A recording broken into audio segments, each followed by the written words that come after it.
Safeway is the place to buy fresh produce, from apples to zucchini, grapes to sugar peas. Our produce managers take pride not only in freshness, but in quality too. This week, fresh sun-kissed ruby grapefruit is a special bargain. Buy 3 for just $1. Fresh vine-ripened cantaloupe is also featured at a great end-of-summer price of 19 cents a pound. Safeway is the place to buy fresh produce. Come find out for yourself this week. Safeway, where you get fresh produce and an honest deal every day. 4 days, 3 nights in beautiful Hawaii. It's all yours with the purchase of any used car or truck during the beach party at Hahn Chrysler Plymouth. Beat excessive auto cost on Hahn's entire inventory of used cars and trucks. All cars will be marked with special beach party sale tags, with cars starting as low as $12.90. Plus, 4 days, 3 nights in beautiful Hawaii. All during the beach party at Hahn Chrysler Plymouth.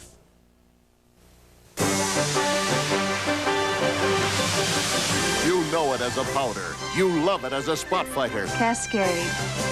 Beautiful. Now there's a new way to get virtually spotless dishes. Now there's Cascade, the liquid. That famous sheeting action for virtually spotless dishes is now available in new Liquid Cascade. Liquid Cascade. Terrific. Cascade for virtually spotless dishes. Yesterday, my doctor told me my family could have a calcium deficiency. She said 7 out of 10 Americans don't get enough calcium. But thanks to this, I feel much better. It's new Citrus Hill plus calcium. How's it taste? Great! That's 100% pure orange juice plus calcium. And its CCM calcium delivery system is a better source of calcium, so it's even more readily absorbed than the calcium in milk. That's why new Citrus Hill plus calcium is the first product to be accepted by the American Medical Women's Association of 10,000 leading women physicians. And what's more important, it's been accepted by this family. New Citrus Hill plus calcium, also available in grapefruit, the better new source of calcium for My family's health. New Clothesline Fresh Tide. Once you use it, it's like giving your whole wash a breath of fresh air. Clothesline Fresh, right from the dryer. New Clothesline Fresh Tide brings outside fresh, inside. A double pleasure's waiting for you. A double pleasure from Double Mint Gum. A double great feeling, making you realize Double Mint's the one for you. Double fresh, double smooth, double delicious to chew. A double pleasure is waiting for you. Double gum. A double pleasure is waiting for you. Double gum. Hi, Dad. Hi, Mr. Martin. Hi, how was the dance? Great. All the cute guys are going to McDonald's. Can we go, Dad? Sure. When did she start noticing boys? What a goober. I think there weren't any other men in her life. Mark Cassie likes you. Charlie, I was the only one. he's gonna be at McDonald's. Seems like just yesterday she climbed on my knee, saying, Daddy, won't you go to McDonald's with me? Dad, you're not coming in. No, I'm not even hungry. Okay.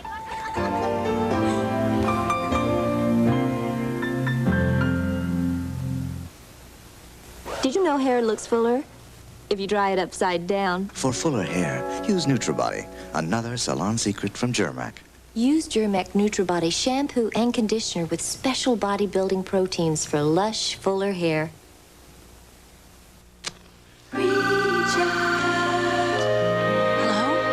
How's your new couch look? Oh, sis, I wish I knew. The lights just went out. Did you blow a fuse? Feels like the whole world did. Oh, I know how much you love the dark. Just 'cause I slept with a nightlight. Yeah, for 18 years. Hey, I could tell your favorite ghost story. Anything. Just keep talking.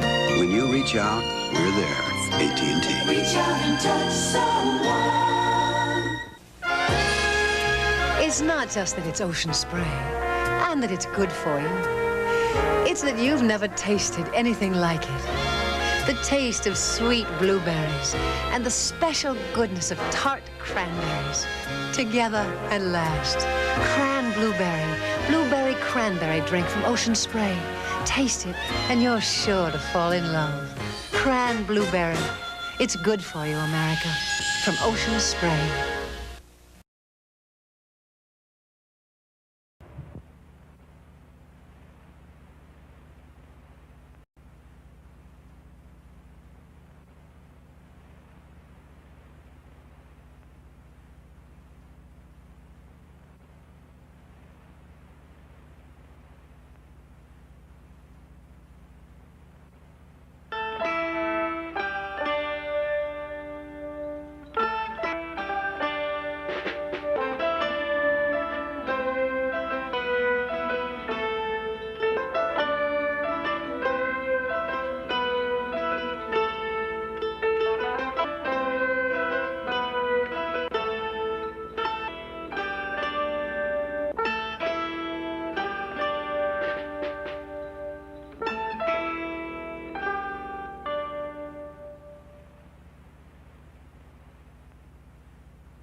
And welcome to the Oddity Archive, the show that's gonna ram context down your throat, whether you like it or not.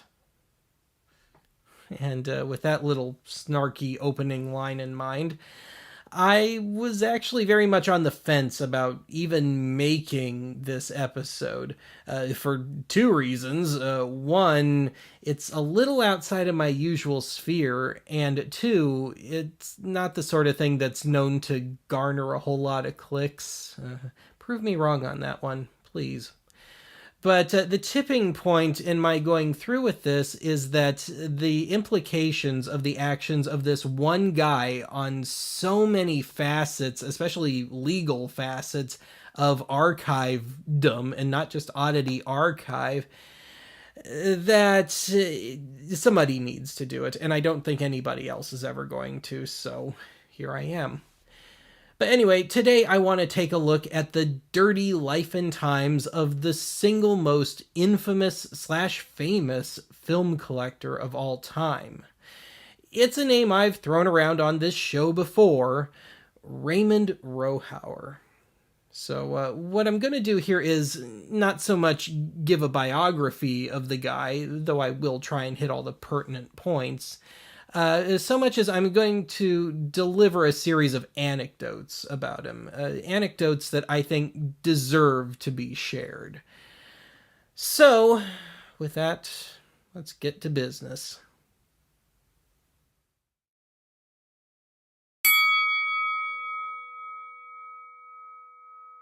Raymond Rohauer was born in Buffalo, New York in sometime between January and early November of 1924.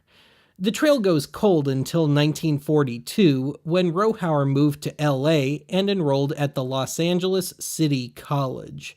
Apparently an aspiring filmmaker at one point, Rohauer made a 5-reeler in 1947 called Whirlpool, which appears to be lost. Somehow, by 1950-51, Rohauer attained control of the still-in-operation Coronet Theater on La Cienega Boulevard, where he'd already worked for a few years. This brings us to our list of anecdotes.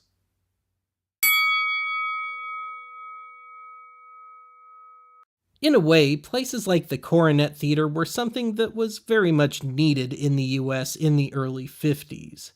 At the time, it was illegal to publicly screen films that contained nudity, not necessarily pornography.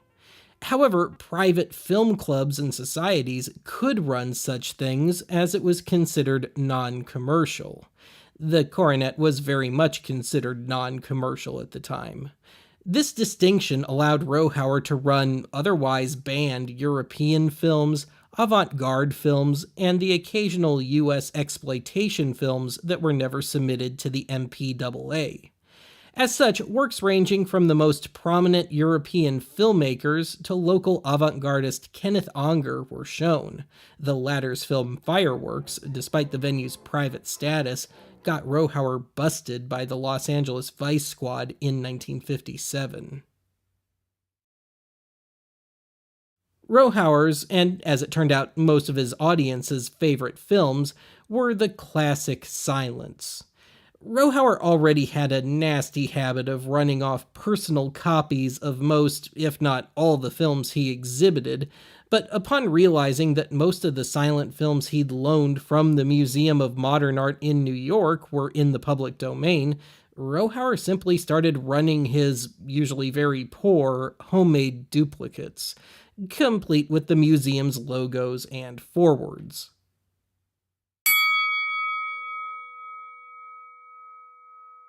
Rohauer had been trying to make friends with surviving silent film performers and filmmakers as far back as the late 40s.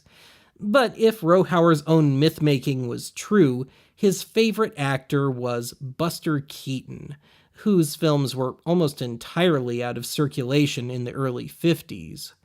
According to Rohauer, in 1954, he'd acquired and was running a battered copy of Keaton's The General at the Coronet, which was, initially unbeknownst to Rohauer, quietly attended by Keaton and his wife, because Mrs. Keaton had never seen it. Upon hearing that Keaton was in attendance, Rohauer ran out to meet him. After chatting a bit, Keaton invited Rohauer to visit his home the following day. Keaton only had prints of a few of his films, nitrate prints, which is highly volatile, which were at the time believed to be the only surviving copies of said films, which Keaton had long since stopped caring about, which Keaton kept in his garage, where Keaton liked to smoke cigarettes. Rohauer persuaded Buster to first put out his cigarette, then to allow him to take the films so he could copy them to a more stable film stock. Over the next few years, Rohauer and Keaton rounded up copies of most of Keaton's silent films, most of which indirectly came from a stash accidentally left behind at Keaton's old mansion. Thanks to some fancy legal wrangling, Rohauer and Keaton managed to acquire the rights to most of Keaton's still copyrighted silent films. The public domain ones got new or extra title cards and text introductions, which Rohauer proceeded to copyright as new works. This leads us to Rohauer's next and most infamous exploit.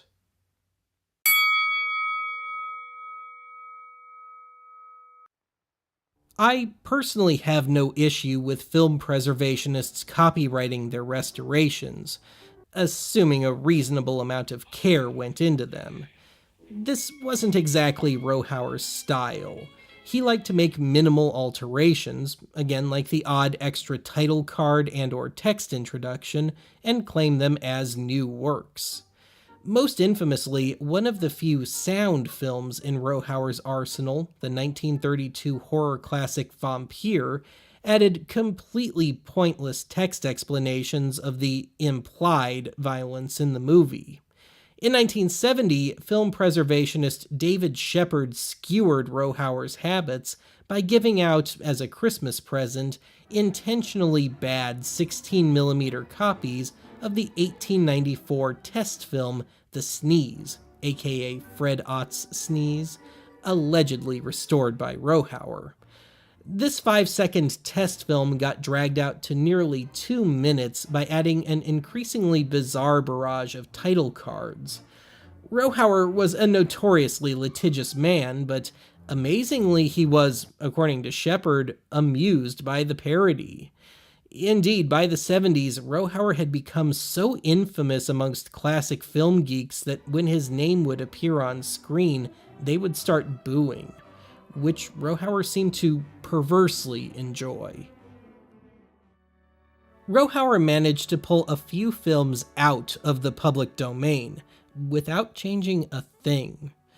Quite brilliantly, Rohauer found that sometimes the underlying story of a public domain film, especially if adapted from a book, was still under copyright, you could technically argue that the film is still under copyright as well, specifically as a derivative work of that book. So Rohauer would track down the usually heirs of a deceased author's work, buy out the rights to that work, and claim ownership of the film versions. In the case of 1926's Son of the Sheik, starring Rudolph Valentino, incidentally Valentino's last movie, Rohauer bought the rights to the 1925 novel that it was based on and claimed ownership of the film. In 1971, film preservationist Paul Killiam licensed his own restoration to Newark, New Jersey / New York City PBS station WNET for broadcast. WNET aired the film 3 times between July and October of that year. Rohauer proceeded to sue Killiam, and won. Scarily enough, this method has been successfully used a few times over the decades. How do you think It's a Wonderful Life got seemingly magically pulled out of the public domain in 1993?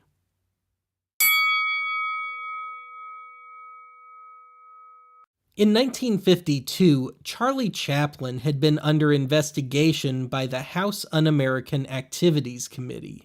That September, on his way to London for the premiere of his film Limelight, Chaplin received a wire stating that he would not be allowed back into the US unless he agreed to a series of interviews about his political beliefs. Chaplin decided he'd rather go home to Europe for good.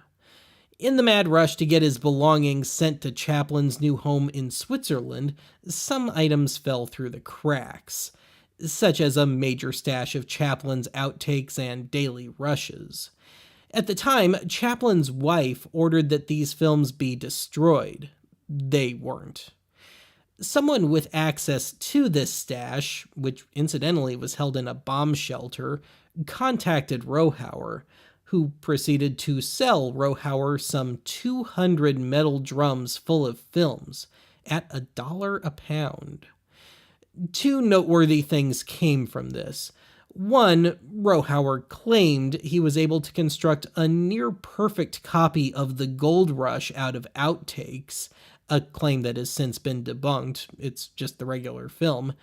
And 2, it provided the meat of the 1983 documentary The Unknown Chaplin, which over the span of 3 parts deconstructed and reconstructed Chaplin's working methods through outtakes and deleted scenes.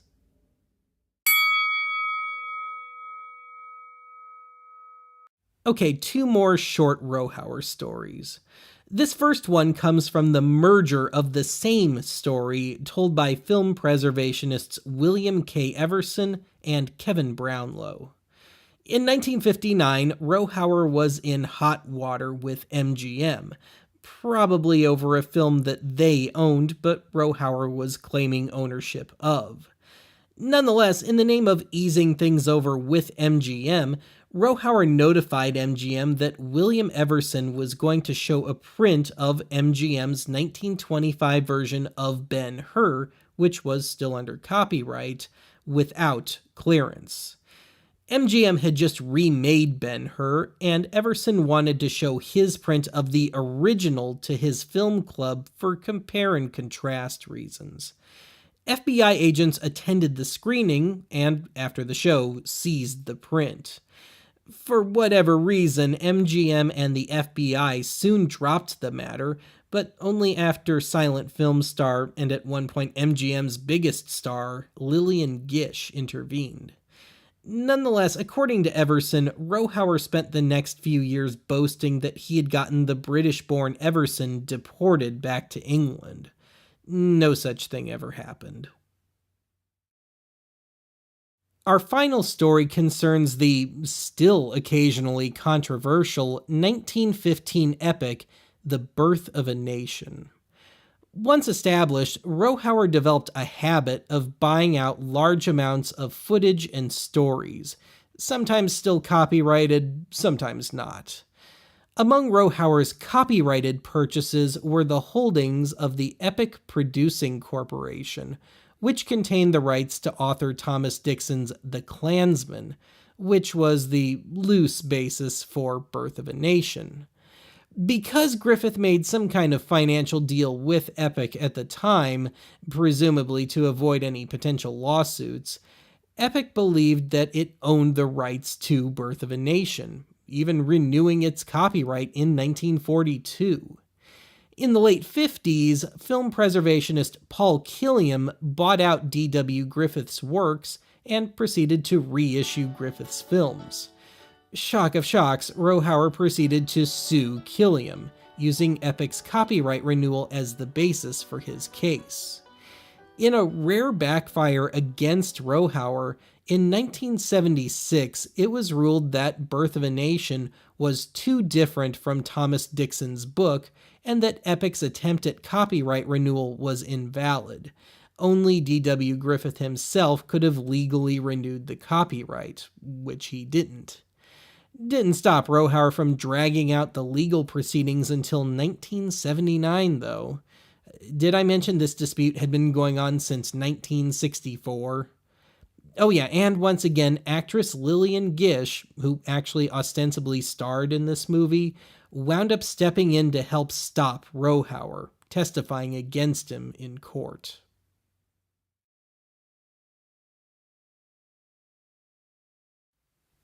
To this day, the sheer tonnage of stories about Raymond Rohauer continue to circulate amongst those that knew him, and of course have now been passed down to the next generation. And really, there are, as implied, so many stories that today's episode kind of just amounted to a sampler platter. I mean, I didn't even get into Rohauer's favorite pastime, which was to, at the very least, harass anyone that dared run or even just pull a still image from any of the public domain films that he happened to have copies of, regardless of whether or not it was sourced from one of his prints. Now, I have ragged on Raymond Rohauer a lot today, but there are some positives to report. So, first and foremost, he really did save a lot of films, and some pretty dang important ones along the way. Films that would have either rotted away or possibly gone up in flames by now. And I should report that by the end of his life, he was not really doing the legal junk anymore. He spent the last years of his life focusing on some proper restorations of some of his movies. So, I gotta say, he seemed to be trying to turn things around a little by the end. But regardless, Raymond Rohauer died on or about November 10th, 1987. I can't find a concrete date there. At the age of 63. And depending on your source, he either died of a heart attack or of the AIDS virus. The mysteries just never end, do they? But anyway, that's it for today's archive. Join me next time when I have to deal with all the idiots that decided to make a drinking game out of all the times I used Raymond Rohauer's name in this episode, which I just used again. Oh well.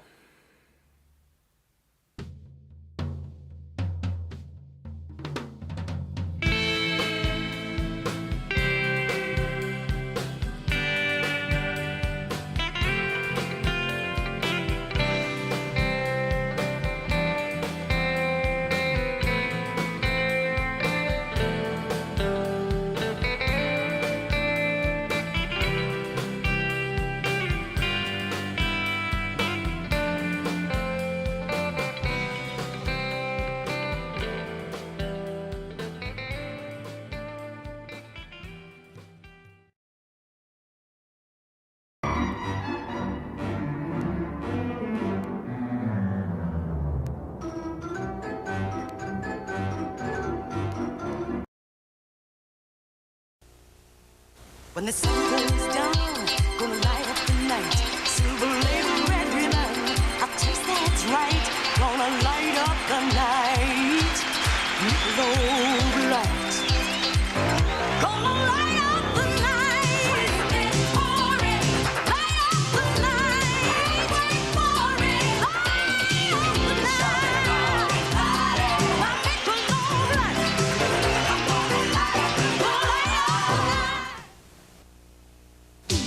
party's on CBS.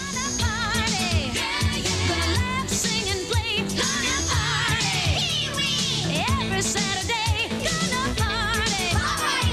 Be our special guest, gonna party. Here on CBS. The party's on CBS Saturday. Two traditional powerhouses, the Bulldogs of Georgia, invade Death Valley to battle the Clemson Tigers tomorrow on CBS Sports. This is CBS. Look out, here they come! The biggest, baddest monster trucks are coming to Yakima Monday night, September 28th at the Central Washington State Fair. It's Monster Truck Madness! Sponsored by Rainier Beer, featuring the most awesome, powerful, giant tired monsters of the land. The Skull Bandit, the Copenhagen Skull Crusher, and Yakima's own Jeff Bader in Hot Stuff. The world's largest Jeep will all be climbing, crushing, and cruising at the fair Monday, September 28th. Don't miss it! Nice going, Mustang. Have one on me. Roger, den mother.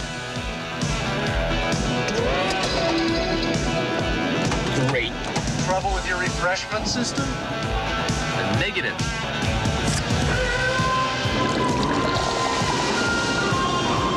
Where is he? Hi, boys. Get valuable Central Washington State Fair Pepsi Day dollar-saving coupons with the purchase of Pepsi products. Returning to the Pepsi stage is a performing group crush. See you at the fair. This is Channel 29 Yakima, KIMA TV.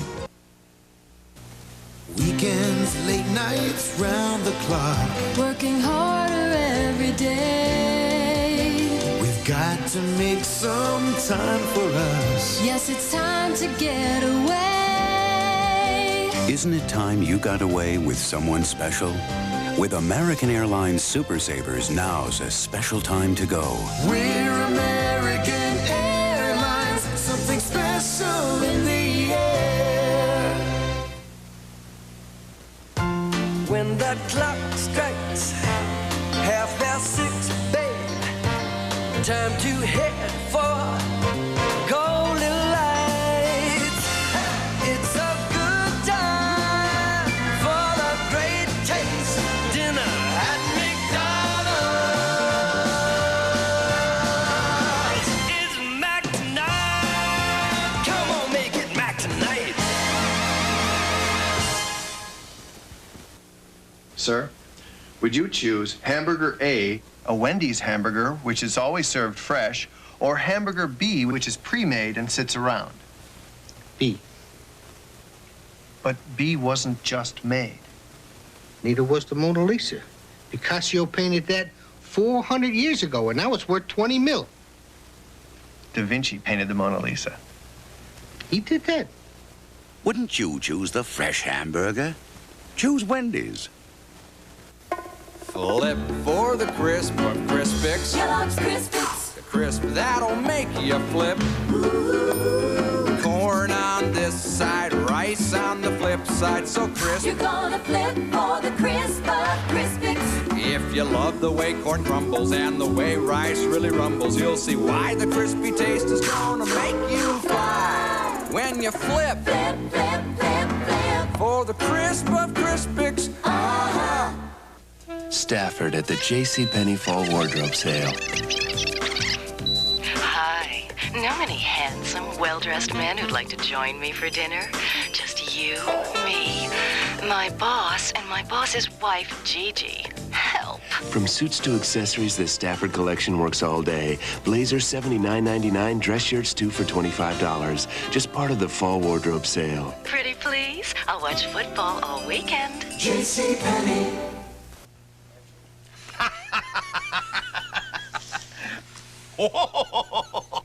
You think I'm taking a chance? Listen, if you buy furniture or carpet without checking the price at self-service furniture, you're taking a chance. A chance of wasting money. Free delivery, written guarantees, 15 to 30% savings. Before you buy, check the price at self-service furniture. Why take chances? There goes the last die mark for 99 cents over dealer invoice. Oh, no! But wait, Sunfer has just received a new factory incentive, and all select Isuzus are only 99 cents over dealer invoice. Choose from iMarks, Impulses, 2- and 4-wheel drive pups, including the 4x4 of the year, the outstanding Isuzu Trooper 2. But hurry while the selection is best to Sunfair Isuzu and purchase select new Isuzus for only 99 cents over Sunfair's invoice.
All right, and there we are. Got a nice long history lesson tonight. But I think it's an appropriate one because, well, for one, welcome to Archiveland Public Domain Theater. And yes, this is our pre-Silent Movie Day edition. Unless you're over in Europe, I guess it's after midnight by now, or any point east of that. So then it would be actually Silent Movie Day. But yeah, the Raymond Rohauer thing. It's actually relevant to tonight's tape. So I got this little compilation here from about 1985 or so of Buster Keaton shorts. And at least one of them comes from Rohauer, one of his kind of quasi-mangled prints. So you can actually see one of those in its entirety tonight, so you know what they look like.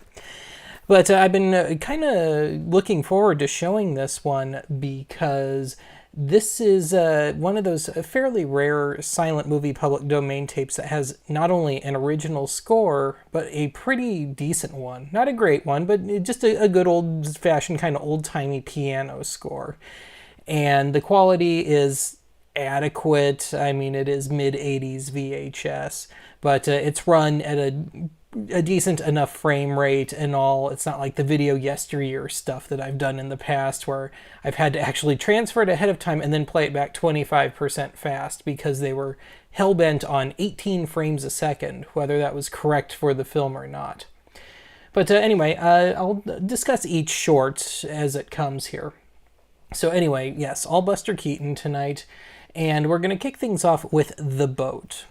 Now, if you're a true Keaton fan, you know, like Jimmy Buffett's fans tend to be called parrot heads, for an easy example. Keaton's fans tend to be called damn-finos, as in damned if I know, and this is where that originates. So you get to see a little bit of Keaton lore here. But the idea of this one is that Keaton and his family are leaving the city, leaving their regular old house, and they're going to live on the water. Live in their nice little boat, which of course Keaton himself built, for better or worse. And like a lot of Keaton stuff, there is a bit of a fatalistic streak to this one. It's actually got a bit of a trick ending, but I'll leave that for those of you that have never seen this. Anyway, let's get started, shall we? This one's got kind of a long leader, so I guess I'll just go ahead and pop it in now. But yeah, let's do The Boat, and then I'll come back and chat a bit about the next short.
Well, there you go. The Boat from 1921. Now, we got two more shorts here. Both of these are from 1922, so we're heading into that zone where Buster is starting to cross over into features. We're getting to the end of his run of, original run of shorts. So anyway, this next one, if you take a look at the VHS cover, if I can get a decent shot at it, that is from our next film, and it's called The Frozen North. And this one's a bit more esoteric than The Boat. If you know your silence and if you know your westerns, the first real western star was a guy named Tom Mix. And this movie is as close to a western as I've ever gotten, yet it takes place in the Yukon. And really, it's just a fairly nasty parody of Tom Mix movies, because Mix tended to go for pathos a little more than he should have, and he was known for glycerin tears and things like that. And so Tom Mix did see this movie, and he did not take very kindly to it. But by the same token, as far as I know, nothing ever really came of it either. So with that, let's get, again, something a bit more esoteric in here, but it'll get us onto dry land, sort of, snowy land, The Frozen North from 1922.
Well, they put the end of that short and the beginning of the next one just a little too close together.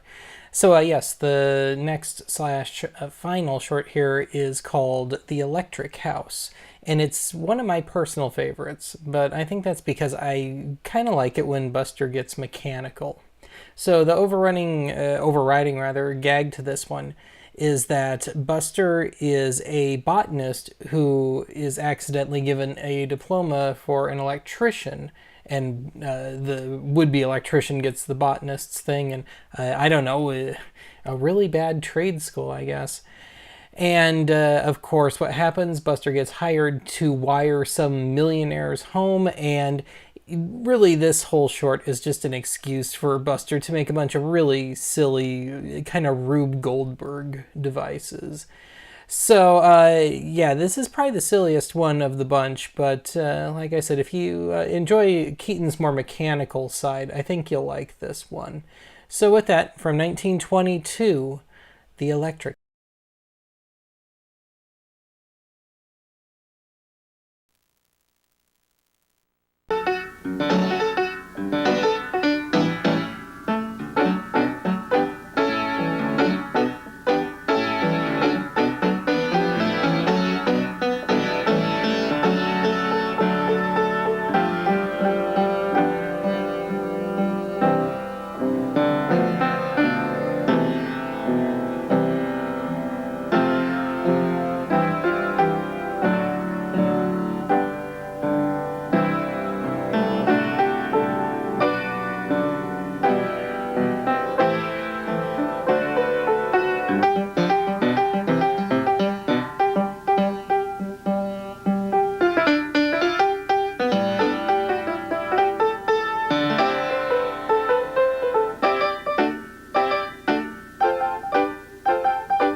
Well, you could have watched Sven Gulli tonight, but instead you watched me. So if you are watching this live, thank you very much.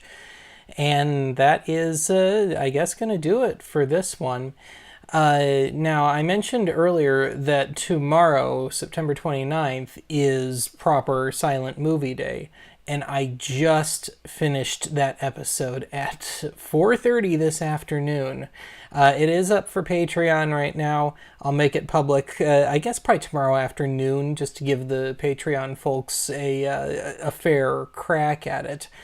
But this year it's all about surrealism. And there is a surrealist comedian in there, but it is not Keaton. So I'll let you check that out tomorrow. Otherwise, that is going to be it for tonight. Hope you enjoyed it. I'll see you later.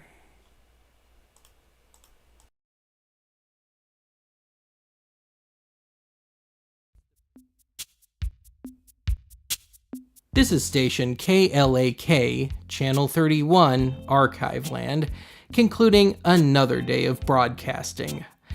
This station is owned and operated by Minadian Media Mutual of Midwestern Middle Management. Our station is located in a rundown, flood-prone split level somewhere in South Dakota, with our transmitter located out the back of a JVC HR S7600U SVHS deck at an effective radiated power of 3/20ths of a watt. KLAK is also a member in good standing of the Television Code, despite being out of practice for decades now. We now invite you to join us on KLAK Radio 640 and sometimes 1240 on your AM dial for music all night. On behalf of the staff of KLAK TV, a staff of one, I now bid you good night. And now, our national anthem.